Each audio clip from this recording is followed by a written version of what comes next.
লাজুর নামে চুরির অপবাদ দিয়ে মিথ্যে দোষারোপ করল বনলতা। হ্যাঁ বন্ধুরা, কনে দেখা আলো ধারাবাহিকে আমরা এমনটাই দেখতে পাবো। বনলতার বয়ফ্রেন্ড বনলতার কাছে আবার 10 লাখ টাকা চায়। এটা শুনে বনলতা খুবই রেগে যায় এবং কী করবে বুঝতে পারে না।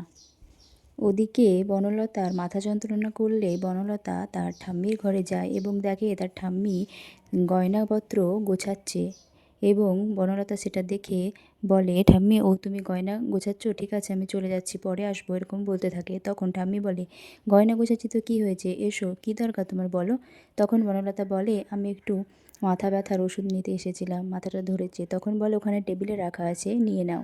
তখন বনলতা সেখান থেকে একটা ওষুধ নিয়ে নেয় এবং বনলতা ওই যে গয়নাটা ঠাম্মিকে গোছাতে দেখে সেখান থেকেই বনলতা গয়নাটা চুরি করে।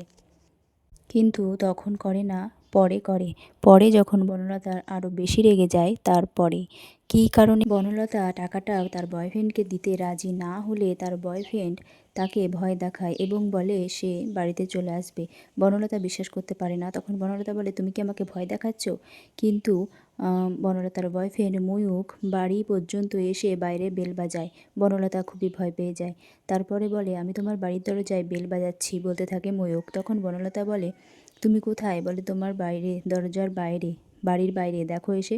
তখন লাজু গিয়ে গেট খোলে এবং ময়ূক বাড়িতে ভেতরে ঢুকে যায়। এটা দেখে বনলতা তো খুবই ভয় পেয়ে যায়। তারপরে ময়ূক বাড়িতে ঢুকে কিছু বলে না, লাজুকে বলে যে এখানে দোলনচাঁদ মুখার্জি বলে কেউ থাকে।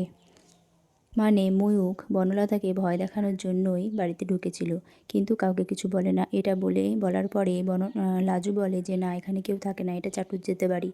তখন ময়ূক বলে, ও ঠিক আছে, আমার ভুল হয়ে গেছে। এই বলেই বনলতার দিকে তাকিয়েই ময়ূক বাড়ি থেকে চলে যায়। এরপরেই আমরা দেখতে পাবো ঠাম্মি ঘরে স্নান করতে ঢোকে, বাথরুমে স্নান করতে ঢোকে এবং সেই সময়ই বনলতা গিয়ে ঠাম্মির আলমারি থেকে কয়েকটা গয়না চুরি করে নিয়ে চলে আসে। তারপরে চাবির গোছাটা পড়ে যায়। তখন ঠাম্মি বুঝতে পারে যে ঘরে কেউ আছে। তখন ঘরে কে বলে, তখন বনলতা তাড়াহুড়ো করে ঘর থেকে বেরিয়ে চলে আসে, কিন্তু ঠাম্মি কিছু বুঝতে পারে না। বনলতা রাত্রির অন্ধকারে অনুভব এবং লাজুকে একসঙ্গে কথা বলতে দেখে মনে মনে ভাবতে থাকে যে চুরির অপবাদটা লাজুর ঘাড়েই দিয়ে দেব। বনলতা এমনটাই করবে সে ঠিক করে ফেলে।